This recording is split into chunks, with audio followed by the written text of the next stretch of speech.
नमस्कार, मी doctor Abhijit Chidrawar, Morya foundation secretary. आम्ही दरवर्षी मोरिया फाउंडेशनच्या वतीने सायन्स एक्झिबिशनचा एक मोठासा प्रोग्राम घेत असतो, ज्यामध्ये अंदाजे 40 शाळा, जवळपास यावर्षी 150 प्रोजेक्ट्स, जवळपास 400 विद्यार्थी यामध्ये यावर्षी सहभागी होत आहे।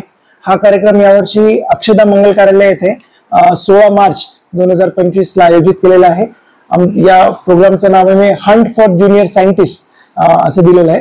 तर आम्ही आमच्या विज्ञानाच्या प्रेमापोटी आणि मुलांच्या प्रेमापोटी हा प्रोग्राम मोरिया फाउंडेशन दरवर्षी राबवत असतं। याचा हा 5वा सीझन आहे।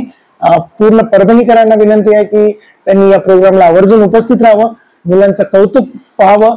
हा एक इंटरस्कूल कॉम्पिटिशन च्या पद्धतीने आम्ही एक प्लॅटफॉर्म मुलांसाठी तयार करून देण्याचा प्रयत्न करत असतो।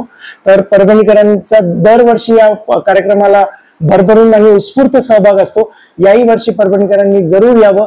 या मुलांच्या जे सायन्स प्रती जे हे मुलं डेडिकेटेड आहे, तर या मुलांना येऊन जरूर प्रोत्साहित करावं हीच यावेळेस माझी विनंती आहे।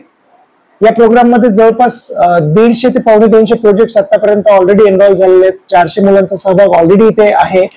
तरी जे विद्यार्थी उत्सुक आहेत त्यांनी जरूर मोरिया फाउंडेशनला संपर्क करावा आणि त्या दिवशी या सर्व मुलांचे सायन्स एक्झिबिट्स बघण्यासाठी या मुलांनी, शाळकरी मुलांनी आणि त्यांच्या पालकांनी त्यांना जरूर घेऊन यावं, हेच मी आवाहन करेन। 4थी ते 7वी चा एक गट असतो आणि 8वी ते 10वीच्या मुलांचा एक गट असतो।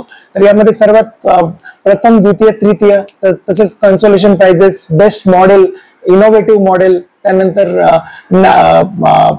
इनोव्हेशन मध्ये जो ज्याचा सहभाग असेल, तर अशा प्रकारचे मॉडेल्सला आम्ही पारितोषिक जाहीर करत असतो। अंदाजे 5,000, 3,000 आणि 2,000 चे दोन्ही गटामध्ये आम्ही पारितोषिक देत असतो।